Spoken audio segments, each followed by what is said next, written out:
ഇന്ന് ധ്യാനിക്കുന്നത് വിശുദ്ധ ലൂക്കോസ് എഴുതിയ സുവിശേഷം 9-ാം അധ്യായം, അതിൻ്റെ 28 മുതൽ 36 വരെയും ഉള്ള വേദഭാഗമാണ്. The Gospel according to Saint Luke, chapter 9, verses beginning from 28 through 36. അതിൻ്റെ ഏതാനും ചില വാക്യങ്ങൾ മാത്രം ഒന്ന് വായിച്ചുകൊള്ളട്ടെ. വാക്യം 34-ഉം 35-ഉം. ഇത് പറയുമ്പോൾ ഒരു മേഘം വന്ന് അവരുടെ മേൽ നിഴലിട്ടു. അവർ മേഘത്തിൽ ആയപ്പോൾ പേടിച്ചു. മേഘത്തിൽ നിന്ന്, ഇവൻ എൻ്റെ പ്രിയപുത്രൻ, ഇവന് ചെവി കൊടുപ്പീൻ എന്നൊരു ശബ്ദം ഉണ്ടായി. പ്രാർത്ഥിക്കും. വചനത്തിലൂടെ ഞങ്ങളെ ബലപ്പെടുത്തുന്ന, ഞങ്ങളെ സ്വാന്തനിപ്പിക്കുന്ന ഞങ്ങളുടെ ദൈവമേ, സ്വർഗീയപരമ പിതാവേ, വീണ്ടും തിരുവചനത്തിന് മുമ്പിൽ ഞങ്ങളായിരിക്കുമ്പോൾ നിന്റെ സ്നേഹം മനസ്സിലാക്കുവാൻ തക്കൊണ്ട് ഞങ്ങളെ പ്രാപ്തരാക്കണമേ. നിന്റെ സ്നേഹം മനസ്സിലാക്കി ഈ ലോകത്തിൽ ആ സ്നേഹം വിതറുവാൻ തക്കോണം ബലഹീനരായ ഞങ്ങളെ ബലപ്പെടുത്തുമല്ലോ. നിന്റെ പുത്രനിലൂടെ നീ ഞങ്ങൾക്ക് വെളിവാക്കി തന്ന സത്യങ്ങൾക്കായി സ്തോത്രം. അത് മനസ്സിലാക്കുവാനുള്ള കൃപ നീ നൽകണേ. ബലഹീനരാകുന്ന ബലപ്പെടുത്തുമല്ലോ. എല്ലാം യേശുവിൻ്റെ ധന്യമുള്ള നാമത്തിൽ തന്നെ. ഇന്ന് സഭയായി ചിന്തിക്കുന്ന വിഷയം എന്ന് പറയുന്നത്, ചിന്താവിഷയം, mission Sunday, the feast of transfiguration, glorification of Messiah through death. മറുരൂപ പെരുന്നാൾ, മശിഹായുടെ തേജസ്കരണം മരണത്തിലൂടെ. മാർത്തോമാ സഭ വളരെ ആഴത്തിൽ വിശ്വസിക്കുന്ന ഒരു സത്യമാണ് ദൈവത്തിൻ്റെ ദൗത്യം, മിഷൻ ഓഫ് ഗോഡ്. ഇതാണ് ഞാൻ ആദ്യം തന്നെ കുഞ്ഞുങ്ങളോട് പറഞ്ഞത്. You not just proclaiming that Jesus Christ your Lord, but you are on a journey. ഒരു ദൗത്യമാണ് നിങ്ങൾ ഏറ്റെടുക്കുന്നത്. എവിടെ ഇരിക്കുന്ന നാം ഓരോരുത്തരും ഇന്ന് ഈ മിഷൻ സൺഡേയിൽ പാർട്ടിസിപ്പേറ്റ് ചെയ്യുമ്പോൾ എന്താകുന്നു ദൈവം എന്നെ ഏൽപ്പിച്ചിരിക്കുന്ന ദൗത്യം എന്ന് തിരിച്ചറിയുവാൻ നമ്മൾക്ക് സാധിക്കണം. നമ്മളുടെ മാർത്തോമാ സഭയിൽ ഉൾപ്പെടുന്ന എത്രയോ മിഷൻ ഫീൽഡുകൾ, അവിടെ ശുശ്രൂഷ ചെയ്യുന്ന മിഷണറി അച്ഛന്മാർ, അവിടെ ശുശ്രൂഷ ചെയ്യുന്ന ഇവാഞ്ചലിസ്റ്റുമാർ, അതിന് നേതൃത്വം നൽകുന്ന അഭിവന്യ തിരുമേനിമാർ, അവിടുത്തെ ജനസമൂഹം, ഇവരെയൊക്കെ ഓർക്കുവാനും ഇവരുടെ ഇടയിൽ നമ്മളെ ഏൽപ്പിച്ചിരിക്കുന്ന ശുശ്രൂഷകൾ എന്താണെന്നൊക്കെ തിരിച്ചറിയുവാൻ നമ്മൾക്ക് സാധിക്കണം. നിക്കോസ് കസാൻസാക്കിസ് എന്ന് പറയുന്ന വളരെ പ്രശസ്തമായ എഴുത്തുകാരൻ്റെ ഒരു നോവലാണ് ക്രൈസ്റ്റ് റീക്രൂസിഫൈഡ്. ക്രൈസ്റ്റ് റീക്രൂസിഫൈഡ്. അവസരം കിട്ടുകയാണെങ്കിൽ ഒന്ന് വായിക്കണം. അതിനകത്ത് മനോലിയോസ് എന്ന് പറയുന്ന ഒരു ആട്ടിടയൻ്റെ ജീവിതാനുഭവമാണ്. ഒരു ഗ്രാമത്തിൽ നടക്കുന്ന ഒരു അനുഭവമാണ്. ഓട്ടോമൻ റൂൾ നടക്കുന്ന ഒരു സ്ഥലത്ത് അവിടെ പാഷൻ പ്ലേ എല്ലാ വർഷവും നടത്താറുണ്ട്. ആ വർഷം മനോലിയോസിനാണ് അവിടെ ക്രിസ്തുവിൻ്റെ റോള് പ്ലേ ചെയ്യാനുള്ള അവസരം ലഭിച്ചത്. He was A very normal kid doing normal things. പക്ഷേ ഈ ഒരു റോൾ ഏറ്റെടുത്തതിനപ്പുറം ഹിസ് ലൈഫ് ചേഞ്ച്ഡ്. അവരുടെ നാട്ടിലേക്ക് കുടിയേറി പാർക്കുന്നതായ ചില പലായനം ചെയ്തു വരുന്ന റെഫ്യൂജീസിനെ, അവരുടെ ജീവിതത്തെ ഇവൻ കാണുകയും അവർക്ക് വേണ്ടി നിലകൊള്ളുന്നതുമായ ഒരു കഥയാണ്. അവസാനം Manolios is giving his life for this cause. ഒന്നുമല്ലായിരുന്ന ആ പയ്യൻ, his life is shifting to a new axis. പുതിയൊരു അനുഭവത്തിലേക്ക് പോവുകയാണ്. അവൻ്റെ ജീവൻ തന്നെ നൽകുന്നതായ, അതാണ് ഈ കഥയുടെ അവസാനം.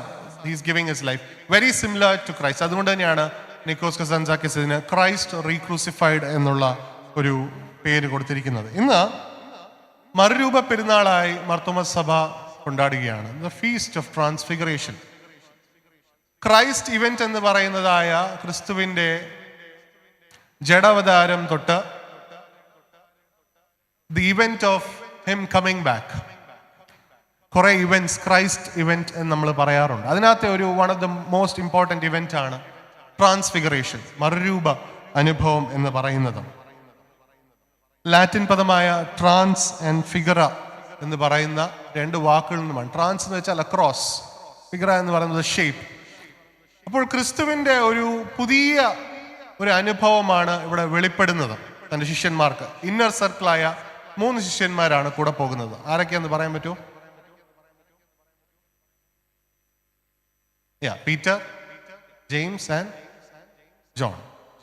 അവരൊരുമിച്ച് പോവുകയാണ്. അവിടെ മലമുകളിൽ ഉണ്ടാകുന്നതായ ഒരു അനുഭവം നമ്മൾ ഇന്ന് വായിച്ചു കേട്ടു. അത് ഞാൻ വിവരിക്കുവാൻ ആഗ്രഹിക്കുന്നില്ല. ട്രാൻസ്ഫിഗറേഷൻ എന്ന് പറയുമ്പോൾ, മറുരൂപം എന്ന് പറയുമ്പോൾ, ആ അനുഭവം എന്ന് എന്താണ് നമ്മളോട് സൂചിപ്പിക്കുന്നത്? Is it just Jesus divinity being revealed? യേശുവിൻ്റെ ദൈവത്വം വെളിപ്പെടുന്ന ഒരു നിമിഷം മാത്രമാണോ മറുരൂപം എന്ന് പറയുന്നത്? ആ Jesus is Lord, God and saviour. അത് തന്റെ ശിഷ്യന്മാർക്ക് വ്യക്തമായി വെളിപ്പെടുന്ന ഒരു അനുഭവം തന്നെയാണ് മറുരൂപം. എന്നാൽ അത് മാത്രമല്ല, ഇവിടെ N.T. റൈറ്റ് എന്ന് പറയുന്ന ഒരു എഴുത്തുകാരൻ പറയുന്ന ഒരു വാചകമുണ്ട്. അദ്ദേഹം പറയുന്നു, ദൈവത്തിന്റെ സ്ഥലം നമ്മുടെ സ്ഥലമായി തീരുന്ന ഒരു നിമിഷം, അല്ലെ? God is being present at that place, at that mountain. ദൈവത്തിന്റെ സമയം നമ്മുടെ സമയമായി തീരുന്ന ഒരു നിമിഷം. God's time becoming our time. ഒന്ന്, God's new creation becoming our new creation. അതുകൊണ്ട് ദൈവത്തിന്റെ അനുഭവങ്ങളും നമ്മുടെ അനുഭവങ്ങളും കൂടിച്ചേരുന്ന ഒരു നിമിഷവും കൂടാണ് മറുരൂപ അനുഭവം എന്ന് പറയുന്നത്. ഇന്ന് മിഷൻ സൺഡേ ആണല്ലോ. എന്താകുന്നു ദൈവത്തിന്റെ ദൗത്യം? വാട്ട് ഈസ് മിസ്സിയോ ഡേ എന്ന് പറഞ്ഞുകൊണ്ട് എൻ്റെ വാക്കുകൾ ചുരുക്കുവാൻ ഞാൻ ആഗ്രഹിക്കുന്നു. 3 ചെറിയ ചിന്തകൾ നിങ്ങളുമായിട്ട് പങ്കുവെക്കുവാൻ ആഗ്രഹിക്കുന്നു ഈ രാവിലെ. ഒന്ന്, ആ mission is to reveal the divine. ദൈവത്തെ വെളിപ്പെടുത്തുക ആണ് നമ്മുടെ ദൗത്യം എന്ന് പറയുന്നത്. ദൈവം നമ്മുടെ മുമ്പിൽ വെളിപ്പെട്ടു, അല്ലെ? ഇന്ന് നിങ്ങൾ ഈ വിശുദ്ധ കുർബാനയിൽ അപ്പവീഞ്ഞുകൾ കൈക്കൊള്ളുമ്പോൾ, ദൈവത്തിന്റെ തിരുശരീരവും തിരുരക്തവും കൈക്കൊള്ളുമ്പോൾ, when you receive the holy body and blood of Jesus Christ, what is being revealed to you? Jesus is being revealed to you. The Father, Son and Holy Spirit is being revealed to you. നമ്മൾ ഓരോരുത്തരോടും reveal ചെയ്യപ്പെടുന്ന വലിയൊരു സത്യമാണ് ദൈവാനുഭവം എന്ന് പറയാം. അത് ഈ ലോകത്തോട് നമ്മൾക്ക് നൽകുവാൻ സാധിക്കുന്നത്, അത് വെളിപ്പെടുത്തുവാൻ സാധിക്കുന്നത് ആണ് നമ്മുടെ ഒരു വലിയ ദൗത്യം. He revealed himself through Moses by giving him the law. ന്യായപ്രമാണങ്ങൾ നൽകുന്നതിലൂടെ ദൈവം മോശയോട് തന്റെ ജനത്തോടും വെളിപ്പെടുകയാണ്. ഏലിയാവിന്റെ അനുഭവം വരുമ്പോൾ പ്രവാചകരിലൂടെ ദൈവം തന്റെ ജനത്തോട് തന്റെ അനുഭവങ്ങൾ, തന്റെ സത്യങ്ങൾ വെളിപ്പെടുത്തുകയാണ്. അവിടെ നിന്നും വ്യതിചലിക്കുന്ന ജനത്തോട് പറയുകയാണ്, തിരിച്ചു മടങ്ങി വരിക. God's cause is always to bring you back. ഇന്ന് ഈ ദേവാലയത്തിലേക്ക് കടന്നു വന്നിരിക്കുന്ന നമ്മൾ ആരെങ്കിലും ദൈവത്തിൽ നിന്നും അകന്നു പോയിട്ടുണ്ടെങ്കിൽ, ഇന്ന് ദൈവം നമ്മളോട് പറയുകയാണ് to come back. That is the message of transfiguration.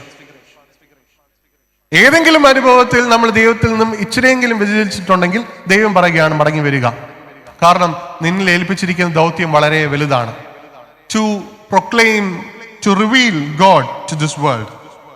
ഞാൻ എപ്പോഴും മനസ്സിലാക്കുന്ന ഒരു കാര്യമാണ്, അരുന്ധതി റോയുടെ ഗോഡ് ഓഫ് സ്മോൾ തിങ്സ്, ആ നോവലിനെ കുറിച്ചല്ല, എനിക്ക് ആ ടൈറ്റിൽ ഭയങ്കര ഇഷ്ടമാണ്, ഗോഡ് ഓഫ് സ്മോൾ തിങ്സ്.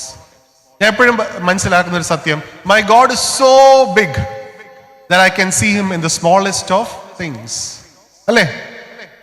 നമ്മുടെ ദൈവം ഒത്തിരി വലുതാണ്, പക്ഷെ ഏറ്റവും ചെറിയ കാര്യങ്ങൾ പോലും നമുക്ക് ദൈവത്തെ കാണുവാൻ സാധിക്കും. മദർ തെരേസ പറഞ്ഞു, I see the face of God in all those who I serve. ഏറ്റവും ചെറിയവനിൽ ഞാൻ ദൈവത്തിന്റെ മുഖം കാണുന്നു. That is helping me serve. അതുകൊണ്ട് ഇന്ന് നമ്മളോട് തന്നെ ചോദിക്കണം, are we able to reveal the divine? ദൈവത്വത്തെ ഈ ലോകത്തിനോട് വെളിപ്പെട്ട സത്യങ്ങൾ വെളിപ്പെടുത്തുവാൻ നമ്മളെ കൊണ്ട് സാധിക്കുന്നുണ്ടോ? അകന്നിരിക്കുകയാണെങ്കിൽ ഒരിക്കലും നമ്മൾക്ക് സാധിക്കത്തില്ല. ഈ 3 ശിഷ്യന്മാരെ കൂട്ടിക്കൊണ്ടുപോയി ദൈവത്തിന്റെ മഹത്വം അവിടെ വെളിപ്പെടുമ്പോൾ നമ്മുടെ അടുത്തു നിന്നും ആഗ്രഹിക്കുന്നത് അത് വെളിവാക്കുവാനുള്ള ഒരു വലിയ അനുഭവമാണ്.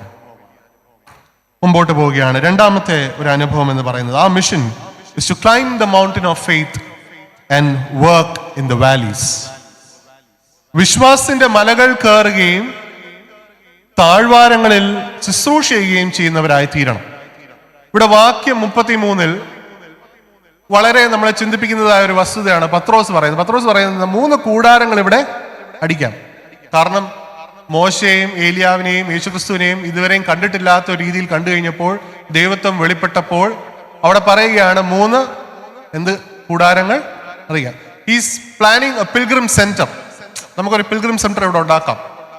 Because this is the holy of holy. ഇവിടെ അത്രയും ദൈവത്തിന്റെ മഹത്വം ഇവിടെ വെളിപ്പെടുന്ന ഒരു സ്ഥലത്ത് നമുക്ക് 3 പിൽഗ്രിം സെന്റേഴ്സ് അവിടെ നിന്നും. പക്ഷെ യേശുക്രിസ്തു ഈ വേദഭാഗം കഴിയുമ്പോൾ താഴ്വാരങ്ങളിലേക്ക് ഇറങ്ങുകയാണ്.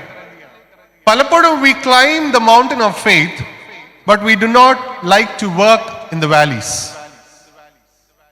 മറുരൂപം നമ്മളെ ഓർമ്മപ്പെടുത്തുന്ന സത്യം അതാണ്. ദൈവത്തെ എത്രമാത്രം നമ്മൾ സ്നേഹിക്കുന്നോ അത്രമാത്രം നമ്മളുടെ സഹോദരന്മാരെയും സഹോദരിമാരെയും അവരെ ശുശ്രൂഷിപ്പാനും അവരെ സ്നേഹിപ്പാനും നമ്മൾക്ക് എഴുതണം. It is A hypocrisy if you just keep saying about the devotion to God and ignoring your brothers and sisters.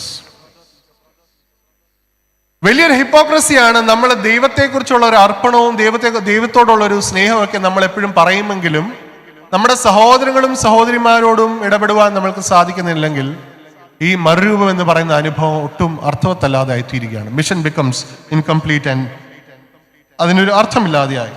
അതുകൊണ്ട് തന്നെ ഉയർത്തപ്പെടൽ എന്നൊരു അനുഭവം ഈ ദിവസങ്ങളിലൊക്കെ ഓർഡിനേഷൻ സർവീസുകൾ നടക്കുകയാണല്ലോ. അതിനകത്ത് നിരന്തരമായി കേൾക്കുന്ന ഒരു പദമാണ് ഉയർത്തപ്പെടൽ. അതിനെക്കുറിച്ച് ഈ ദിവസങ്ങളിൽ അച്ഛന്മാരൊക്കെ പറയുകയാണ്, ഇത് ഉയർത്തപ്പെടലല്ല, ഒരിക്കലും നമ്മൾ പ്രവേശിക്കുകയാണ് ദൈവത്തിന്റെ ആ വില. ഉയർത്തപ്പെടൽ എന്നുള്ള വാക്കിന് ഞാൻ വേറൊരു അർത്ഥതലമാണ് ഞാൻ മനസ്സിലാക്കുന്നത്. It is being ascended onto the cross of Christ. ശുശ്രൂഷയിലേക്ക് പ്രവേശിക്കുന്ന നമ്മൾ ഓരോരുത്തരും, ദൈവത്തിന്റെ ദൗത്യം കൈക്കൊള്ളുന്ന നമ്മൾ ഓരോരുത്തരും, we are being ascended onto the cross of Christ.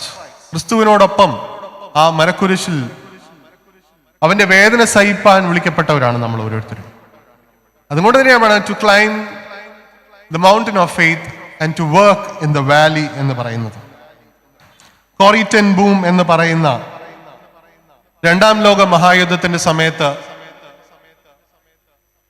നെതർലൻഡ്സിൽ ജീവിച്ചതായ ഒരു ക്രിസ്ത്യാനി. നമ്മൾക്കറിയാം, യഹൂദന്മാരെ ഉന്മൂലനം ചെയ്യുന്ന നാസി റജീം, ഹിറ്റ്ലർ എന്ന് പറയുന്ന വലിയ ഒരു ഏകാധിപതിയുടെ കയ്യിൽ നിന്നും അനേകം യഹൂദന്മാരെ തൻ്റെ വീട്ടിൽ പാർപ്പിച്ചതിന് ഹിറ്റ്ലർ കോറി ടെൻ ബൂമിനെയും തൻ്റെ സഹോദരിയെയും ഒക്കെ പിടിച്ച് നാസി ക്യാമ്പിൽ കൊണ്ട് അവിടെ പീഡിപ്പിക്കുകയൊക്കെ ചെയ്തതായ അനുഭവം. കോറി ടെൻ ബൂം വളരെ വലിയൊരു വിശ്വാസിയായിരുന്നു. എന്നാൽ താഴ്വാരങ്ങളിൽ ശുശ്രൂഷ ചെയ്യുവാൻ മനസ്സ് കാട്ടിയ ഒരു വ്യക്തിത്വമാണ്. In all of us seated here, ഇവിടെ ആദ്യ കുർബാന സ്വീകരിക്കുന്ന കുഞ്ഞുങ്ങളോട് ഞാൻ ചോദിക്കട്ടെ, are you ready to serve God? നിങ്ങൾ ഇന്ന് വിശുദ്ധ കുർബാന കൈക്കൊള്ളുമ്പോൾ you're becoming agents of transfiguration. Desmond Tutu എന്ന് പറയുന്ന ആർച്ച് ബിഷപ്പ് പറയുകയാണ്, we are called to be co-workers and agents of transfiguration. ഇൻജസ്റ്റിസിനെ ജസ്റ്റിസിലോട്ട് ട്രാൻസ്ഫിഗർ ചെയ്യുന്ന, ഹേറ്റ്രഡിനെ ലവിലോട്ട് ട്രാൻസ്ഫിഗർ ചെയ്യുന്ന വ്യക്തിത്വങ്ങളായി നമുക്ക് മാറുവാൻ സാധിക്കുമോ? മൂന്നാമത് ഒരു കാര്യം കൂടെ പറഞ്ഞ് എൻ്റെ വാക്കുകൾ ചുരുക്കുകയാണ്. ആ mission is to fulfill the purpose of glory. മഹത്വത്തിന്റെ ഉദ്ദേശം നിറവേറ്റുക. മഹത്വത്തിന്റെ ഉദ്ദേശം നിറവേറ്റുന്ന ഒരു വലിയ ശുശ്രൂഷയാണ് നമ്മുടെ ദൗത്യം എന്ന് പറയുന്നത്. We are in the process of glorification. മഹത്വത്തിന്റെ ഒരു അനുഭവത്തിലാണ് നമ്മൾ ഓരോരുത്തരും. മഹത്വീകരിക്കുകയാണ്. ഓരോ ദിവസവും നമ്മൾ ദൈവത്തെ മഹത്വീകരിക്കുകയാണ്. ഞാൻ ചെയ്യുന്നതിലൂടെ എല്ലാം ദൈവത്തെ മഹത്വീകരിക്കുകയാണ്. ഇവിടെ ഈ മറുരൂപ അനുഭവത്തിൽ it is the glorification of God that is being revealed. നമ്മളിൽ ഉണ്ടാകുന്ന ഗ്ലോറിയെ കുറിച്ചാണ് പറയുന്നത്. How can we glorify God? We glorify God by living. ജീവിക്കുന്നതിലൂടെ മഹത്വീകരിക്കുന്നു. We glorify God by leaving. ത്യജിക്കുന്നതിലൂടെ നമ്മൾ ഗ്ലോറിഫൈ ചെയ്യുകയാണ്. We glorify God by loving. നമ്മൾ സ്നേഹിക്കുന്നതിലൂടെ ദൈവത്തെ മഹത്വപ്പെടുകയാണ്. കുഞ്ഞുങ്ങളെ, മാതാപിതാക്കളെ, നിങ്ങൾ പുതിയ മേച്ചൽ സ്ഥലങ്ങളിലേക്ക് പ്രവേശിക്കും. പഠനത്തിനായി പല സ്ഥലങ്ങളിലേക്കൊക്കെ പോകുമായിരിക്കാം. അവിടെയൊക്കെ നിങ്ങൾക്ക് യേശുക്രിസ്തുവിന് വേണ്ടി ജീവിക്കുവാനും യേശുക്രിസ്തുവിന് വേണ്ടി അനേകരെ സ്നേഹിപ്പാനും സേവിപ്പാനും നമ്മളെ കൊണ്ട് കഴിയുമോ എന്നുള്ളതാണ് is my big question to all of you this morning. നിങ്ങളുടെ ജീവിതത്തിന് ഒരു ഉദ്ദേശമുണ്ട്. This a purpose in your life. അതാ ഞാൻ പറഞ്ഞു, ആദ്യ കുർബാന സ്വീകരിച്ച് കഴിയുമ്പോൾ you are on a quest, on a journey to find out what is the purpose of my life. So ഈ പർപ്പസ് ഓഫ് ഗ്ലോറി അത് റിവീൽ ചെയ്യുവാൻ ദൈവം നിങ്ങളെ ബലപ്പെടുത്തട്ടെ എന്ന് ഞാൻ പ്രാർത്ഥിക്കുന്നു. പോപ്പ് ഫ്രാൻസിസ് പറഞ്ഞത്, listen to Jesus and follow him. That is the message of transfiguration. മറുരൂപത്തിന്റെ വലിയ സന്ദേശം ഇത്രയും ഉള്ളൂ. യേശുവിന്റെ ശബ്ദം കേൾക്കുക. നിങ്ങൾ കുഞ്ഞായിരുന്നപ്പോൾ നിങ്ങളുടെ അമ്മയുടെ മാറത്ത് കിടന്ന് ഉറങ്ങുമ്പോൾ, നിങ്ങൾ ശബ്ദം ഉണ്ടാക്കി കരയുമ്പോൾ നിങ്ങളുടെ അമ്മ നിങ്ങളെ ചേർത്ത് പിടിച്ചത്, you listen to the heart beat of your mother and you sleep. The same way you listen to the heart beat of God by glorifying by fulfilling your purpose. ഞാൻ എൻ്റെ വാക്കുകളോട് ചുരുക്കുകയാണ്. ക്രിക്കറ്റർ VVS ലക്ഷ്മൺ, അദ്ദേഹത്തിൻ്റെ കുറച്ച് നാൾ മുമ്പേ ഉള്ള ഒരു സ്റ്റോറി അദ്ദേഹം ഷെയർ ചെയ്തത് ഒരു റെയിൽവേ സ്റ്റേഷനിലുണ്ടായ ഒരു അപകടത്തെയാണ് അദ്ദേഹം ഷെയർ ചെയ്തത്. അപകടത്തിൽ നിന്ന് രക്ഷപ്പെട്ട ഒരു കുഞ്ഞിൻ്റെ അനുഭവം. കണ്ണു കാണാൻ വയ്യാത്ത ഒരു അമ്മയും ഒരു കുഞ്ഞും കൂടെ റെയിൽവേ സ്റ്റേഷനിൽ പ്ലാറ്റ്ഫോമിൽ നടക്കുമ്പോൾ അമ്മ റെയിൽവേ ട്രാക്കിന്റെ അടുത്തൂടെ നടന്നു പോകുന്നതിന്റെ ഫലമായി ആ കുഞ്ഞ് ട്രാക്കിലേക്ക് വീഴുകയാണ്. അപ്പോൾ ഒരു ട്രെയിൻ ദൂരത്തു നിന്നും വരുന്നുകൊണ്ട് അപ്പുറത്തെ സൈഡിൽ നിൽക്കുന്ന ഒരു റെയിൽവേയിൽ വർക്ക് ചെയ്യുന്ന ഒരു ലൈൻസ്മാൻ, അവന്റെ പേര് മജൂർ ഷെൽക്കെ എന്നാണ്.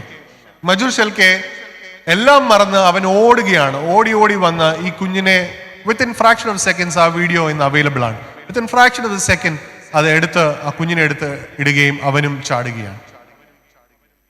He is glorifying the life that is given to him. ഇന്ന് നമ്മൾ എത്ര കോസി ആയിട്ടാണ് നമ്മളുടെ ഇടങ്ങളിൽ ഇരിക്കുന്നത്.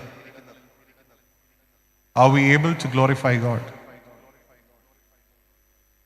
ഇന്ന് മിഷൻ സൺഡേ ആയി മാർത്തോമാ സഭ ധ്യാനിക്കുമ്പോൾ, ആചരിക്കുമ്പോൾ, മറുരൂപ പെരുന്നാൾ നമ്മൾ കൊണ്ടാടുമ്പോൾ, let us ask that serious question. ദൈവമേ, എൻ്റെ ജീവിതം കൊണ്ട് നിനക്ക് എന്താണ് ഉദ്ദേശം? What is your purpose? 3 കാര്യങ്ങളാണ് മറുരൂപവുമായി ബന്ധപ്പെട്ട്, ഈ ദൗത്യ ഞായറുമായി ബന്ധപ്പെട്ട് പറയാൻ ആഗ്രഹിച്ചത്. 1, our mission is to reveal the divine. നമുക്ക് വെളിപ്പെട്ട സത്യങ്ങൾ ഈ ലോകത്തോട് വെളിപ്പെടുത്തുവാൻ ആണ് ദൈവം നമ്മളെ വിളിച്ചിരിക്കുന്നത്. 2, വിശ്വാസത്തിന്റെ മലകൾ കയറുവാനും താഴ്വാരങ്ങളിൽ ശുശ്രൂഷ ചെയ്യുവാനും. To climb the mountain of faith, don't stop there, but to work in the valleys. കഷ്ടതകളിലാണെങ്കിലും ദൈവത്തിന് വേണ്ടി ശുശ്രൂഷ ചെയ്യുവാൻ. 3, ജീവിതത്തിൽ ഒരു ദൗത്യം, ഒരു ഉദ്ദേശമുണ്ട്. മഹത്വത്തിന്റെ ഉദ്ദേശം നിറവേറ്റുക. നമ്മൾ കണ്ണുകൾ അടയ്ക്കാം, നമുക്ക് ധ്യാനിക്കാം. ദൈവമേ, എന്താകുന്നു നീ ഏൽപ്പിച്ചിരിക്കുന്ന ദൗത്യം? നിന്റെ പുത്രനിൽ ആശ്രയിക്കുന്ന ഞങ്ങൾ അവന്റെ ജഡാവതാരം തുടങ്ങി മറുരൂപാനുഭവം, ക്രൂശാരോഹണം, ഉയർത്തെഴുന്നേൽപ്പ്, സ്വർഗാരോഹണം, ഇന്ന് ഞങ്ങൾ വിശ്വസിക്കുന്ന വീണ്ടും വരവിന്റെ അനുഭവത്തിൽ ആശ്രയിക്കുമ്പോൾ ആ സത്യങ്ങളെ ഉൾക്കൊണ്ടുകൊണ്ട് ഞങ്ങളുടെ ദൗത്യങ്ങളെ ഏറ്റെടുക്കുവാൻ ഞങ്ങളെ സഹായിക്കണമേ എന്ന് പ്രാർത്ഥിക്കുന്നു.